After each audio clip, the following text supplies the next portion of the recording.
ये मई 2019 की बात है। आरबीएल का शेयर 704 रुपए के स्तर पर कारोबार कर रहा था। आज शेयर का भाव 140 रुपए है। कोविड के दौरान बाजार टूटकर फिर से रिकॉर्ड ऊंचाई पर पहुंच गए, लेकिन आरबीएल के दिन नहीं बहुरे। आरबीएल में भी बैंकों वाली वही पुरानी कहानी है कि ऐसे कर्ज दे दिए जो लौट कर नहीं आए और नौबत बचने बचाने की आ गई। दिक्कतें बढ़ी तो नियामक आरबीआई हरकत में आया। आरबीएल बैंक के मैनेजमेंट में बदलाव किए। आरबीआई ने अपने प्रतिनिधि योगेश दयाल को 2 साल के लिए बैंक के बोर्ड में अतिरिक्त डायरेक्टर के तौर पर नियुक्त किया है।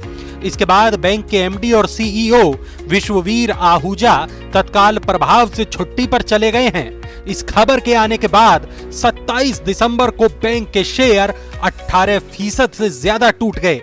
बैंक के बोर्ड ने मौजूदा ईडी राजीव आहूजा को बैंक के अंतरिम एमडी और सीईओ के तौर पर नियुक्त कर दिया।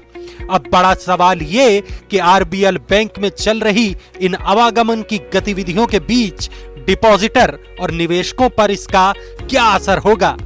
बीते कुछ साल में आरबीएल बैंक के एनपीए में बढ़ोतरी हुई है। आरबीएल बैंक के कॉर्पोरेट पोर्टफोलियो में एनपीए की संख्या में तेजी से इजाफा हुआ है, जो कि चिंताजनक है। कोविड संबंधी रोक हटने के बाद एमएफआई यानी माइक्रो फाइनेंस इंस्टीट्यूट्स और क्रेडिट कार्ड से जुड़े एनपीए में काफी तेजी से बढ़ोतरी हुई है। इसका बैंक की कुल लोन बुक में करीब 31% हिस्सा है। बैंक के नेट एनपीए में बीते 4 साल में करीब 4 गुना की बढ़ोतरी हुई है। मार्च 2017 के अंत में 0.64% के मुकाबले मार्च 2021 के अंत तक बैंक का नेट एनपीए बढ़कर 2.12% हो गया है। अब बैंक का ग्रॉस एनपीए साल 2017 के 357 करोड़ रुपए से बढ़कर अब 2600 करोड़ रुपए से ज्यादा हो चुका है। पिछले साल बैंक के एनआईएम यानी नेट इंटरेस्ट मार्जिन में भी कमी आई है और ये 4% के नीचे गिर गया है, जिससे चिंता बढ़ी है। बैंक में चल रही इन दिक्कतों को देखते हुए विदेशी निवेशकों ने बीती तिमाही में बैंक में अपना हिस्सा 3% घटाया है, जबकि म्यूचुअल फंड और आम पब्लिक के निवेश में बढ़ोतरी हुई है। इन सब गतिविधियों को देखकर पिछले साल हुए यस बैंक के किस्से की याद ज़हन में ताजा हो जाती है और पहला सवाल जो दिमाग में आता है वो ये कि अगर आपके पास आरबीएल बैंक में अकाउंट है तो क्या करना चाहिए।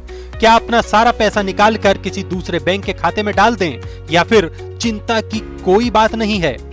वैसे तो all India bank employees association ने चिट्ठी लिखकर बैंक को लेकर वित्त मंत्री के सामने चिंता जाहिर की है। संस्था ने कहा कि पिछले कुछ सालों में आरबीएल बैंक का कुल लोन वितरण बढ़कर 2 गुना हो गया है। साल 2017 में बैंक का लोन वितरण 29,000 करोड़ रुपए था, जो अब 58,000 करोड़ रुपए हो गया। इस पूरे मामले के बाद आरबीएल बैंक के शेयर पर ब्रोकर्स की राय बंटी हुई है। मॉर्गन स्टैनली ने इसके शेयर की अंडरवेट रेटिंग को बरकरार रखते हुए लक्ष्य 190 से घटाकर 170 कर दिया है।